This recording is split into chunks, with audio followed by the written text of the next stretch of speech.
The building of the Fort Isle Zoo is officially postponed. After multiple failed attempts, no contractor has been willing to take on the project. Due to the scale, costs, and risks involved, it seems the zoo may never be completed.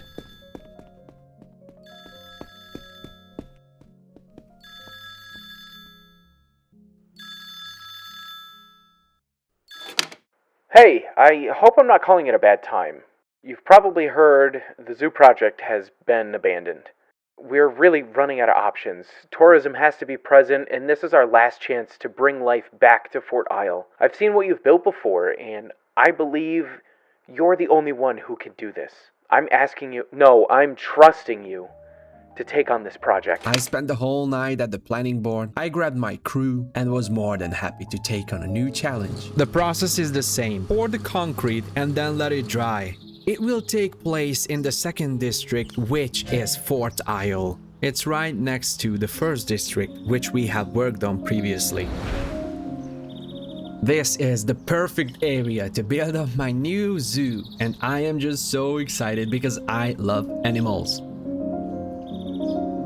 So the first thing is going to be to pick the right place for the gate, because of course every zoo has a pretty resembling huge gate, and I actually have a really good idea for that. So I think the best place for the gate is going to be this one. I am not just going to make a regular boring gate. I am going to do something that every zoo would be really proud of.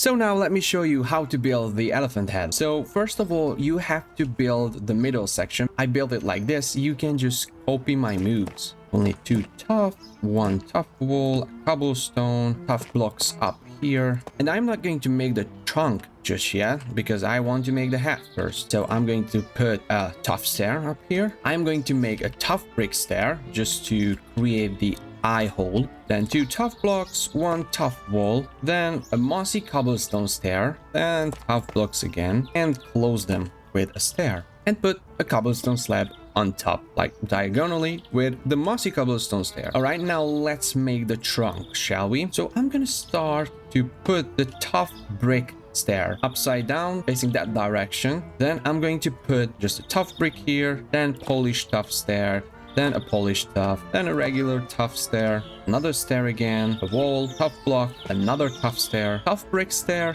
Gosh, it looks really repetitive, but I think it looks good. And then 2 tough slabs to close the trunk. And this is basically the main shape of the hat. After that, I made the ears of the elephant, and that's pretty easy as well. Oh, the only thing that I forgot is to place the glass panes. You see, you have to place 2 glass panes like this. Now let's get to the ears.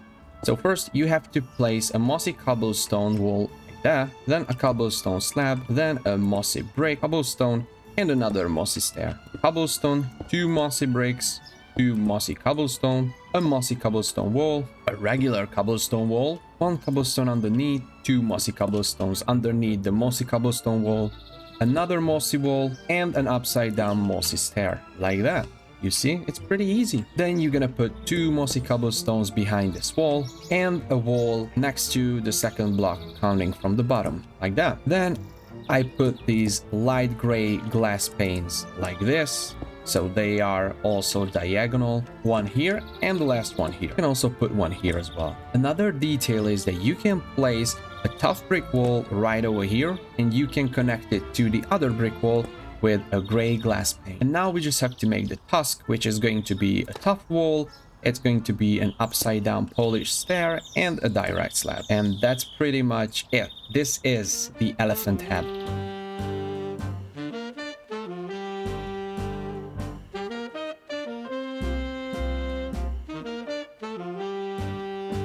Let me just say something. Amazing progress so far. That's what I'm saying. Well, first of all, let me just show you what happened in the meantime, because, well, I was doing this and that off camera. So first of all, I collected all the animals that I have to collect in the zoo. Well, it's gonna be a long list, but of course I'm gonna group up animals, for example, the farm animals, etc. And of course, the ticket booth or like the ticket shop is also present here. It's just, yeah, so the thing is, I want the zoo to be really, really nature-like and will be something that is probably a bit overtook by nature, because the main goal is to have a really, really natural habitat for all the animals, and so I want more nature than artificially built buildings. I also made a pet snack machine. This is going to be all over the zoo. I made a toilet, and of course the souvenir shop is done, and the interior is also here. So I have some t-shirts, of course, regarding the zoo. You can buy t-shirts about animals, about the zoo, etc. You have a changing room here, and of course the gadgets and all the souvenirs that you can get from here.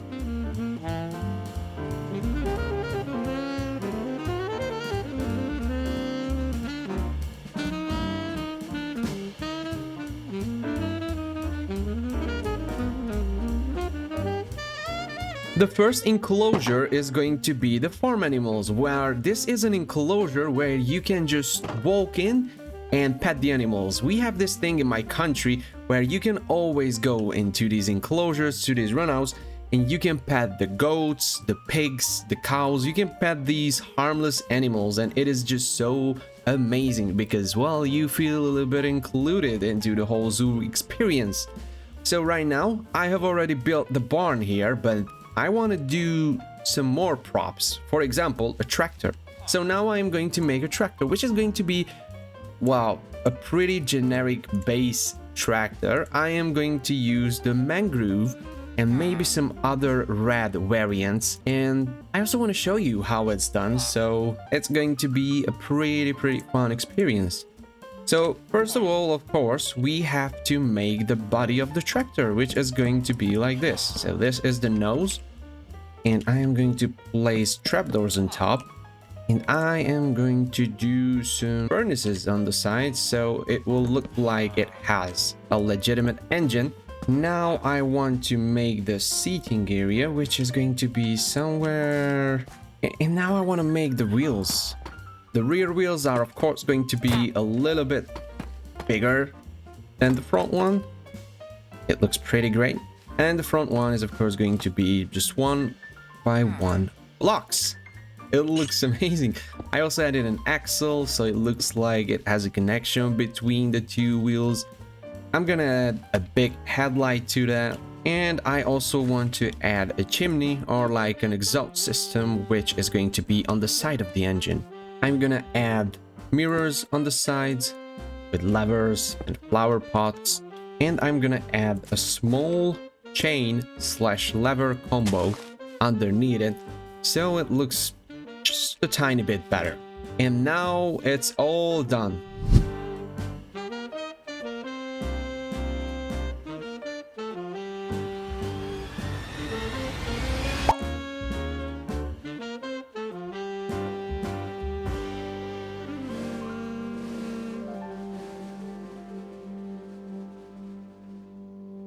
And now we have to get into the biggest project.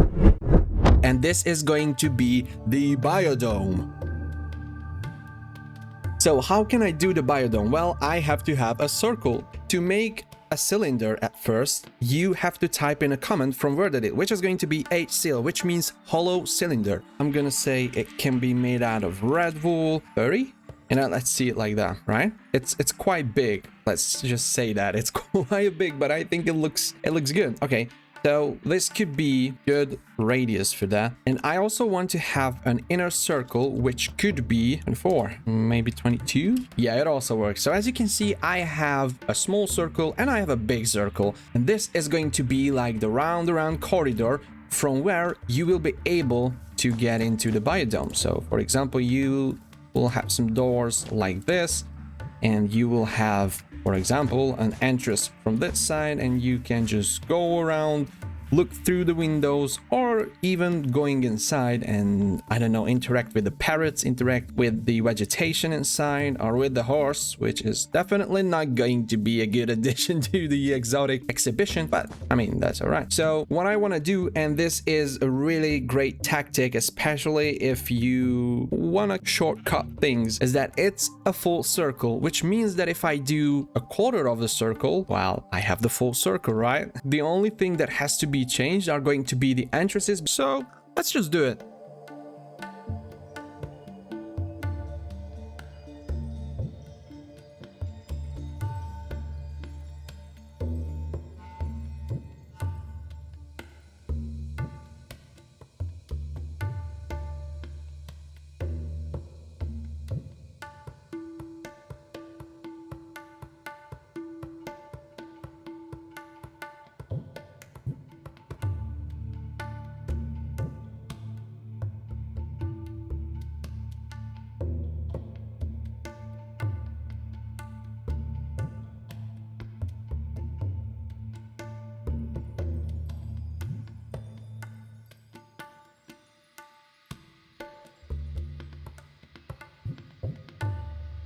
Well, I would say it is lovely.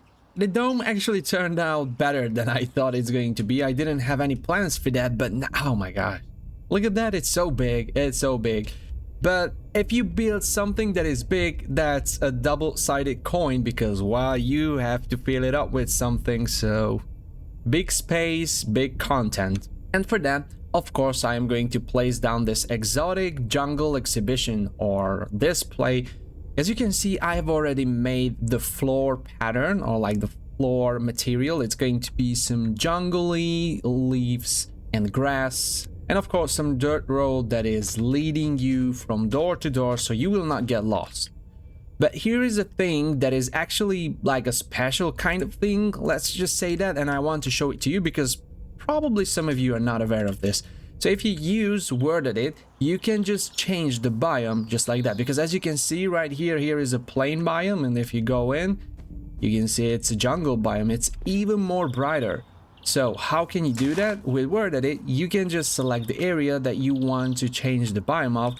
You can just say select biome and say jungle, for example. As you can see, it started to be already to have more saturation. But if you just want to do, for example, Crimson Forest, well, it's going to be pretty dark, but you can also see the particles that you can see in the Crimson Forest. So it's not just changing the leaves and the grass, but it also changes, well, if I can see it right, yeah. Sometimes it works, sometimes it doesn't work. You can also change the sky. If you want to have darker color, as you can see, that's also possible. But it's also a great way to display shadows. So for example, if you want a house and you place this slash biome next to it, well, as you can see, it looks like it has some slight shadows next to it, which could be a good one. But inside, what I want to do is I want to have some small lakes or some small creeks maybe. And I also want to have these huge ferns, which are going to look amazing inside, and also some rainforest type trees. But yeah, I mean, we can have 3 layers, and that's how I like to do the vegetation. Of course, there is one on the ground level, which is going to be somewhere here. This is going to be the bush. We will have level 1, which are going to be the smaller shrubs, or like the small trees, which can be something like this. It's like up to 10 blocks, I guess. So this is just a sketch. Don't take it granted, it's just some small trees for display.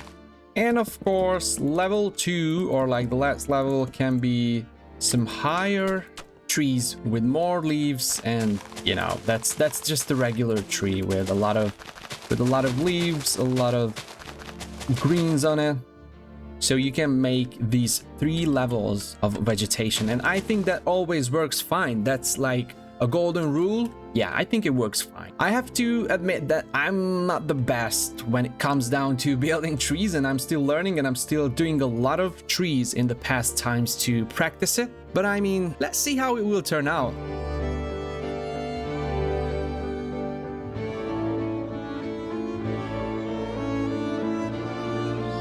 And I had a really cool idea.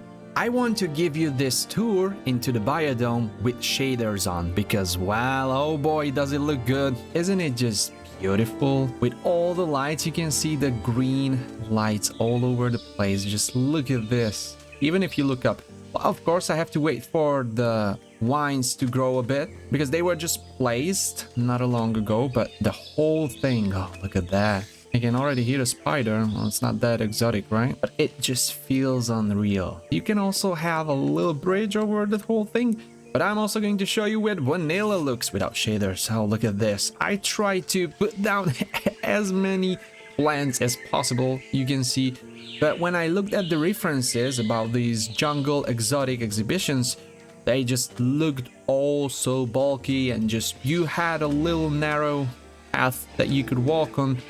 And of course, that's how it looks in real life. And I also have a big old tree, but other than that, the whole thing is done. So now I want to close all the doors, and now we can place down the parrots and the ocelots. I hope the ocelots will not escape. Let me place all the parrots all around the place. Oh, this is going to be so amazing. It would be also really great to have some butterflies around, but I mean, that's totally fine like this as well. A lot of parrots. I hope they will survive. And I'm also going to place down the ocelots. Do your job, ocelots, I guess. I'm gonna kill the spider though. We don't need spiders in here. Oh, this is just lovely. Look at look at the life. I'm also going to place parrots on the leaves as well, on top of the trees. Oh, and I just wanted to place a chandelier here. Gosh, I almost forgot about that. Lovely. Oh, I'm just so delighted with all these things. And I think this is a perfect shot to say goodbye for today, because this was the first episode of the zoo build. Well, I just figured it's going to be so long to build all the enclosures and all the side buildings. So, you know what? I'm just going to upload it in several episodes. So yeah, it's a pretty big project. You can still have the chance to give me ideas what to place down, what animals to use, what type of enclosures to have. I'm also going to show you what is done so far. Oh gosh, that looks so good to have the front of the tree sticking out through the glass dome. So we have done the main gate, the ticket booth, we have made the farm animals, the souvenir shop, and now the exotic enclosures. Oh, and the chicken coop and the rabbits enclosure. Looking at it from far off is also something that I do like. Take care, guys. Have a nice week and see you in the next one. Bye bye.